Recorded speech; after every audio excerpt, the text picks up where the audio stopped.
그들의 어리석음이 드러날 것입니다.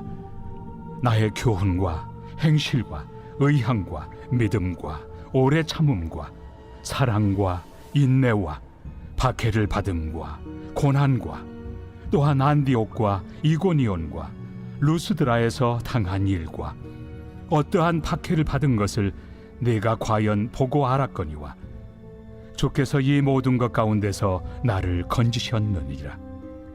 무릇 그리스도 예수 안에서 경건하게 살고자 하는 자는 박해를 받으리라.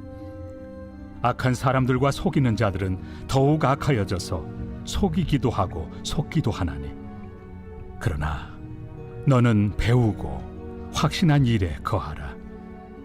너는 내가 누구에게서 배운 것을 알며 또 어려서부터 성경을 알았나니 성경은 능히 너로 하여금 그리스도 예수 안에 있는 믿음으로 말미암아 구원에 이르는 지혜가 있게 하느니라. 모든 성경은 하나님의 감동으로 된 것으로 교훈과 책망과 바르게 함과 의로 교육하기에 유익하니 이는 하나님의 사람으로 온전하게 하며 모든 선한 일을 행할 능력을 갖추게 하려 함이라. 안녕하세요. 교수가족 여러분, 매일 말씀의 김여찬입니다. 어제 본문이었던 디모데후서 3장 1절부터 9절까지 말씀을 기억해야 오늘 본문 말씀을 더 잘할 수가 있습니다.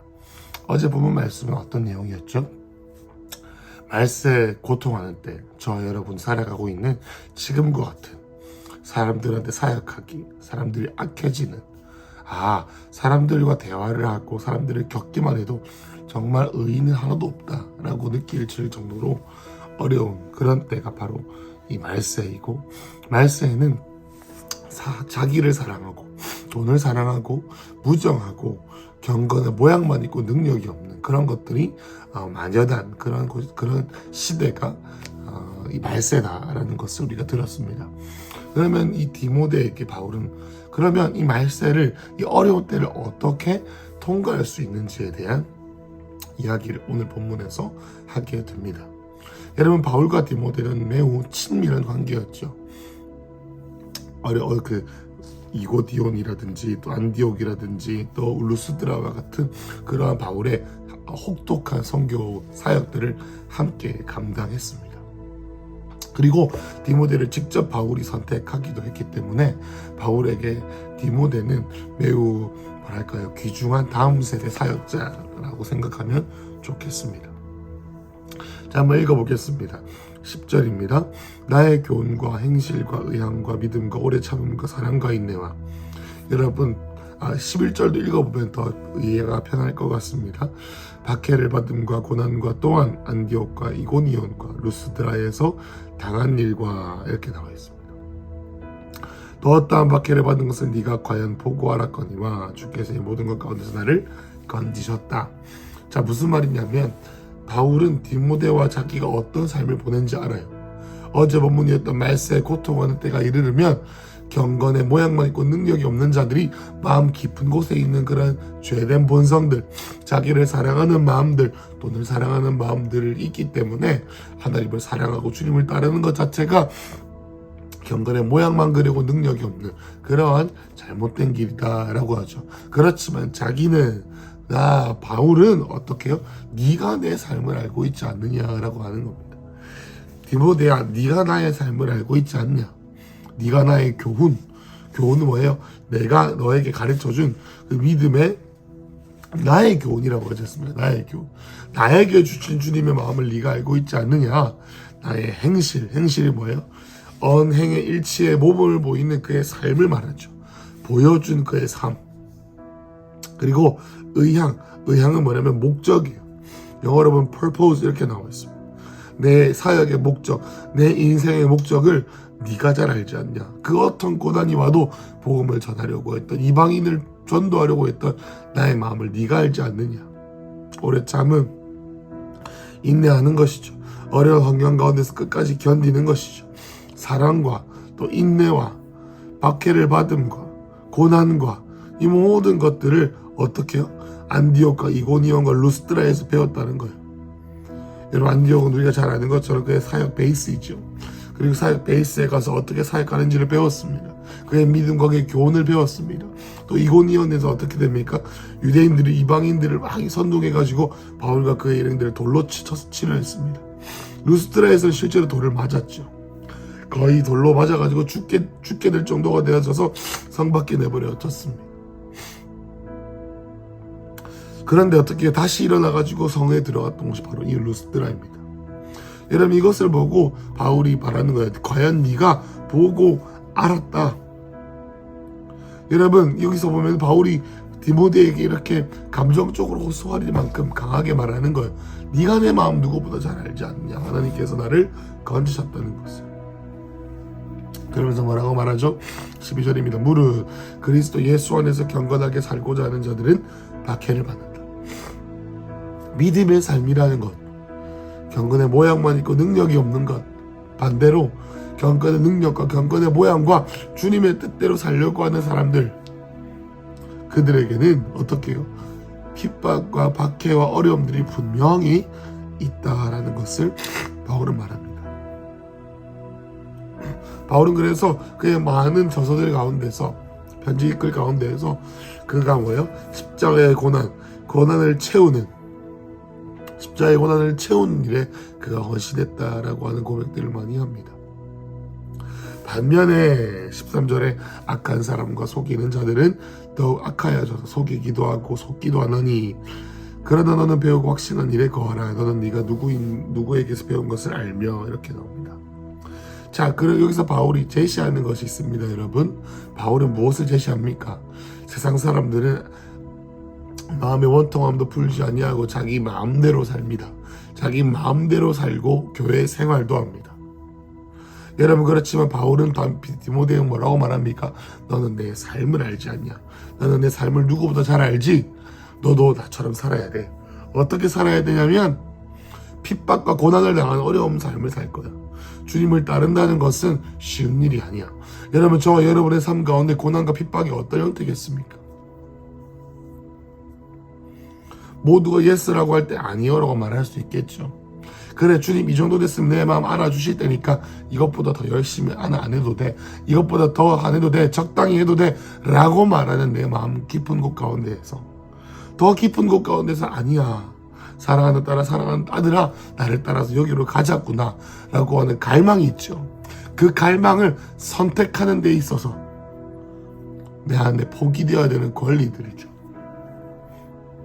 어떤 목사님 그렇게 말했죠. 이 시대 진정한 순교는 자기 혈기를 포기하는 것이다. 자기의 분노하는 마음은 포기하는 것이다. 자기 마음대로 가고자 하는 마음을 포기하는 것이다. 또 경건의 생활, 하나님과의 경건의 능력을 유지하기 위해 주님과의 시간을 보내기 위해 기도하는 시간, 그리고 또 하나님을 사랑하는 시간을 떼어놓기 위해서 내가 희생하고 권리 포기하는 이 모든 것들을 포함하는 것이죠. 이것을 해야 한다. 이렇게 말하는 겁니다. 그런데 어제 말씀처럼 속이는 자들 이렇게 나와 있죠. 어제 얀네와 얀브레처럼 어떻게 해요? 경건의 능력만 있고 능력은 없고 모양만 있는 자들은 어떻게 해요? 믿음이 연약한 자들에게 찾아가서 가만히 설로 깨어냅니다. 이렇게 믿음 생활하는 거 아니야. 이렇게 믿음 생활하는 거 아니야 말이죠. 그러나 너는 이렇게 말해. 너는 배우고 확신한 일에 거해라. 여러분, 여기서 바울이 말하는 해결책이 뭐냐면 배우고 확신한 일을 거해라 라는 거예요. continue 이런 영어가 다 나오고 있습니다. 묵묵히 꿋꿋이 네가 확신한 것을 해라 라는 겁니다. 그게 뭐겠습니까? 네가 나에게 배운 것, 하나님의 말씀입니다. 14절 15절 어려서부터 성경을 네가 알았다. 성경은 능히 너로 하여금 그리스도 예수 안에 있는 믿음으로 말미암아 구원에 이르는 지혜가 있다. 여러분 보시죠. 성경에는 어떤 성경이 무엇입니까? 우리를 그리스도 예수 안에 있는 믿음으로 하여금 구원에 이르는 지혜가 있다라고 나와 있습니다. 여러분, 성경이 어떤 능력이 있을까요? 그냥 딱딱한 말씀입니까? 아니죠. 예수님을 믿는 믿음 안에서로 우리가 가야 될 상황, 여러분 우리가 어제 말했죠. 몸과 영과 혼, 우리의 생각의 구원이 있어야 됩니다. 여러분, 우리의 전인적인 구원이 있으려면 어떻게 해야 되죠? 말씀을 읽어야 합니다. 여러분, 그런데 디모데는 어려서부터 말씀을 알았다 이렇게 나와 있습니다. 어리다라는 것은 유아기 때 혹은 복중에 있는 신생아 이렇게 말합니다. 여러분, 어떻게요? 이렇게 유대인들은 어려서부터 말씀을 배웠죠. 그래서 그들은 어렸을 때부터 여호와를 경외하고 부모님을 감사하고 부모님을 공경하도록 배웠습니다. 여러분, 우리가 이 어려서부터 성경을 알아서 하나님을 경외하는 자로 키우는 것이 얼마나 중요한지 모르겠습니다. 또 우리가 영적으로 어렸을 때부터 감정적이고 감정적인 중심의 어떤 성경이 아니라 우리가 영적으로도 어렸을 때부터 말씀을 중심으로 배우는 것이 얼마나 중요한지 모르겠습니다. 성경을 알았습니다. 그는 성경을 알았습니다. 안다는 말은 뭐예요? 그가 깊이 알았다는 거예요. 16절에 보면 모든 성경은 하나님의 감동으로 된 것으로 교훈과 책망과 바른 깨함과 위로 교육하기 유익하니 이는 하나님의 사람으로 온전하게 하며 모든 선한 일을 행하는 능력을 갖추게 하려 함이라. 여러분, 우리가 생각합니다. 디모데도 생각했을 거예요. 이렇게 말세에 고통하는 때가 되었는데 어떻게 사람들을 가르치지? 어떻게 이 사람들을 변화시키지? 나는 어떻게 살지? 라는 거예요. 나는 바울 선생님처럼 살 수 있을까라는 어떤 물음이 있었을 겁니다. 여러분, 그러한 물음 가운데 바울이 이렇게 말합니다. 모든 성경이 inspired by God, 하나님의 감동으로 된 것으로 교훈과 책망, 교훈이 뭡니까? 가르치고, 책망은 뭐예요? 많은 판결하고 꾸짖는 거예요. 이런 말씀을 읽음으로 우리의 마음이 책망당하시길 축복합니다. 왜냐하면 성경이 하나님의 감동으로 되었기 때문에 우리가 우리의 눈으로 볼 때는 글자처럼 보이지만 그 글자 가운데 우리의 마음을 싣고 우리의 영혼을 싣고 어떻게요? 팀 켈러이라고 하는 목사님께서 이렇게 말했어요. 이 묵상하는 방법이 이런 거예요. 그 말씀 가운데 우리의 마음을 실어놓고 계속적으로 읽고 있을 때 내 안에 계시는 성령께서 나한테 말씀하실 때까지 읽어라 이렇게 말합니다. 뭡니까? 하나님의 감동으로 된 이 성경 우리가 읽으면 읽을수록 어떻게 돼요?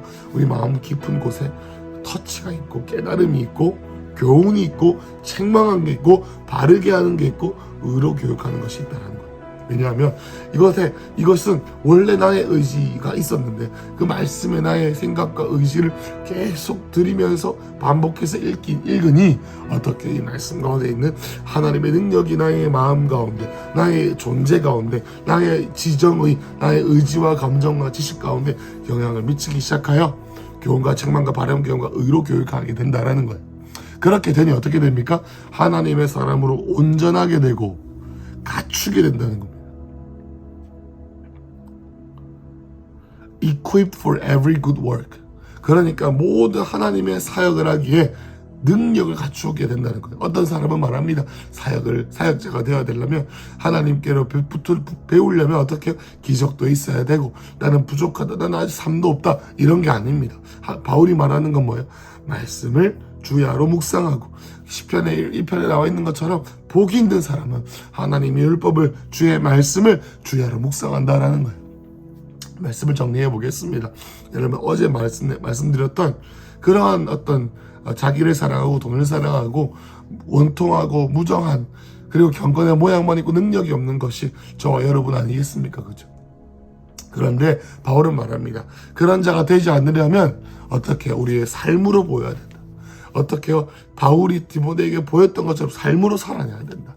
보여줘야 된다. 그리고 그 보여주는 삶은 어떤 삶입니까? 핍박과 밖에 약간의 어려움이 있는 삶입니다. 어려움, 주님을 따르는 데서 오는 어려운 시간들을 의연함으로 통과하는 시간이다. 그런데 그 어려움을 통과할 수 있는 무기는 무엇입니까? 나의 개똥철학, 나의 인간적인 매력, 인간적인 카리스마입니까? 아니에요. 오직 주의 말씀 깊은 가운데서 들어가는 더 깊은 예수님과의 친밀감, 다시 말해서 더 깊은 말씀 안에서의 풍성한 삶, 깊은 말씀 가운데서의 주님과의 교제의 습관화, 종교적인 거 말고 습관화 말입니다. 여러분, 그래서 오늘부터 다시 한번 더 꿈꾸고 또 이제 새해가 다가오고 있습니다. 우리가 말씀을 읽는 삶을 어떻게 내려놓았습니까?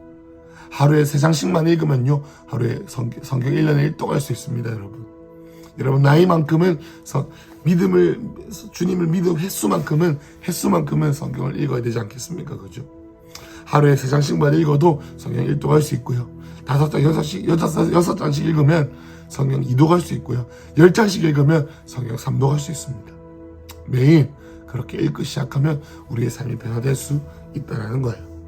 왜냐하면 우리 안에 능력이 없지만 말씀의 능력이 있기 때문입니다.